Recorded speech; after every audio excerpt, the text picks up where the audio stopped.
Hi, everybody. I'm Sandi Gardiner, and I am sitting here with Gary Oldman. Very exciting for our fans. Gary, you're not unfamiliar with working in video games, but this one was full performance capture. So how has this experience been for you? Well, it's total. The work I've done before has been voice work. So you come in and lay down a vocal track, and this is completely different because we wear the cameras and the headgear, so it captures the performance, and all those other many cameras and gizmos capture the physicality. It's more like being in a film as an actor rather than the other games I've done. It's a bit like radio. You know, you go in and lay down a voice for the character.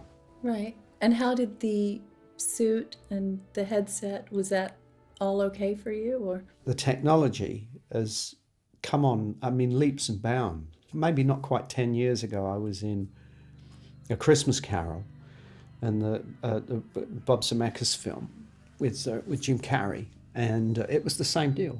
You know, it was performance capture, but it was cruder. So what you can now do with these games is remarkable. And then I think what Chris wants to do, our director, creator, is again sort of pushing the envelope on it. Do you have any funny anecdotes from the set, from your shoot? I play a character.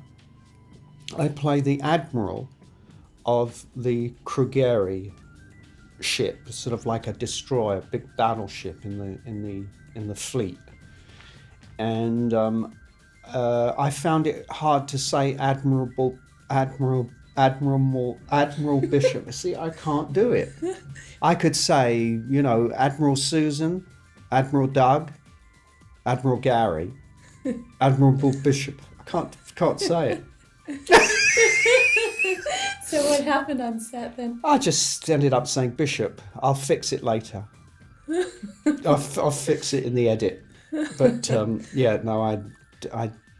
I couldn't even say my own name. There you are. Attention, fleet. This is Admiral Bishop. Sorry, I'm not used to acting. Attention, fleet. This is Admiral Bishop.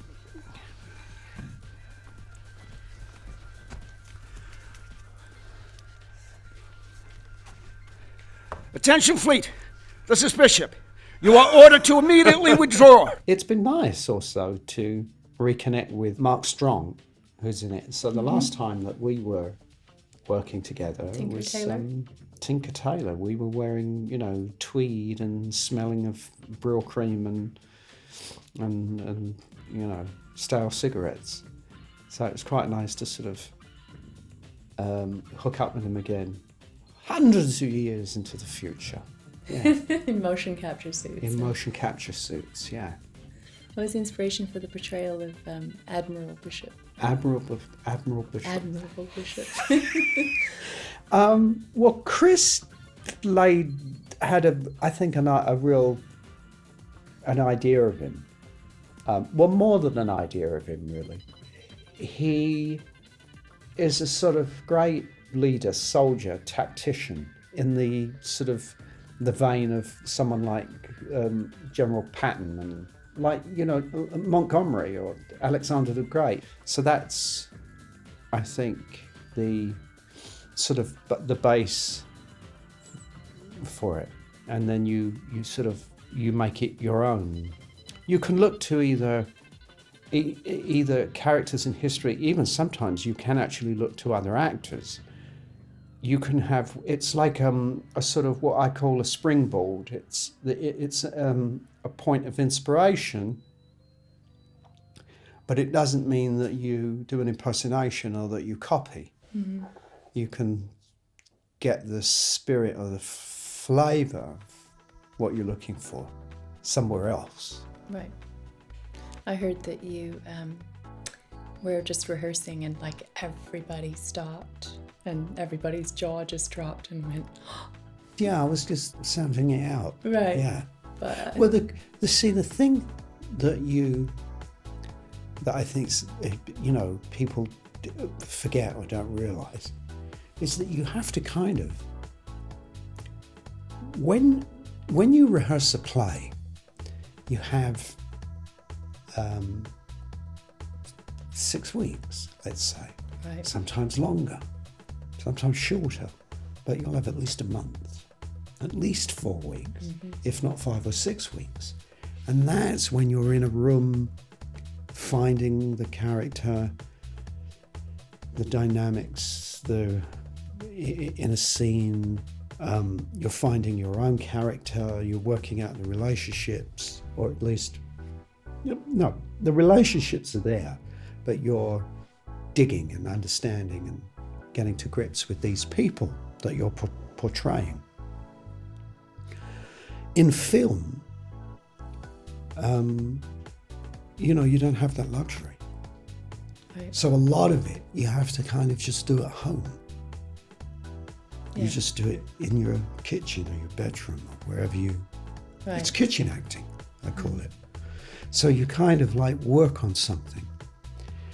And then when you get to a space, like over here at the Imaginarium, then you want to kind of like open it up. So I was just opening up my shoulders. Right. Well, Chris mentioned that I guess there's some line where you're asking if anybody would like to leave. And I guess it was so powerful that a couple of the actors were like leaving. And then Chris was like, no, you're actually not supposed to leave. Okay. So. Oh, abandoning ship. Yeah. Yes, if any of you wish to leave. Yeah. Yeah. I think yeah. But it's all new stuff. I mean, we're doing things. I've got a vague idea of what I look like. I've got a vague idea of what I'm wearing. I have a somewhat good idea of this, the sort of bridge of the ship that I was in. But all this stuff is just, it keeps evolving. I mean, we're fighting this enemy, the Vandal. I actually only saw today what they look like. I mean, I could just imagine that they were ugly, right, like nasty guys. Right. I mean, that was enough. But I actually, for the first time, saw what they look like. And this thing behind me is that's. It's an M50 racer ship. We use that in the Murray Cup, which is kind of like a Formula One kind of race in space. Yeah, no, it's beautiful, and it's the first time I've seen it. So it's terribly. You get lots of kudos with our gaming fans. They'd be very impressed. All the people who own one of those ships currently would be chuffed. Gary Oldman likes my ship. Yeah, they're great. They're really it's something. So what do you feel then is the future for these types of projects like this, characters through motion and performance capture? Well, I can't speak for. I mean, I can only, from personal experience, and I can't speak for other people. I mean, from what I gather, Chris is a bit of the sort of George Lucas of this stuff, or potentially could be. And he is going for a more, a sort of emotional experience, really putting the player really putting you in the game, in a way that we don't have right now. So he's sort of pioneering it, this kind of interactive play with the game, and what he wants from it, I think, is more a cinematic experience where you have emotional connections with characters, like you would in a movie, where you root for a person in a movie, or you're familiar with a character and you get to know someone in a film. I think he wants to sort of push the game world. That kind of basically ties into my last question for you. How is it, or how was it working with Chris Roberts? It's been utterly charming. Yeah. I mean, it's always nice to work with a director who knows what he wants, who has a point of view, and you are more so in this situation. You're at the mercy of. You're very much at the mercy of the director, because you're asking not only what it looks like outside the window, but what am I? So this thing I'm standing in front of, this piece of cardboard with gaffer tape on it, is that's the console, and then you've got your screen here, and you've got your thing here, and you say, oh, so this is this and that, I mean, you're blind. Mm-hmm. You're kind of right. Talk about running on faith. Mm-hmm. So it's been you really need your hand held through it, but when they clap the board and say action, it's much the same thing. So when our fans go quite wild when they find out that you're in our game, we hope that you liked us enough that you might come back. I do believe I'm coming back. So they tell me. I think everybody had a good time, so we hope you had a good time. Yeah, I had a good time too. And, it's gonna be a cracker. Yeah. And that's it, guys.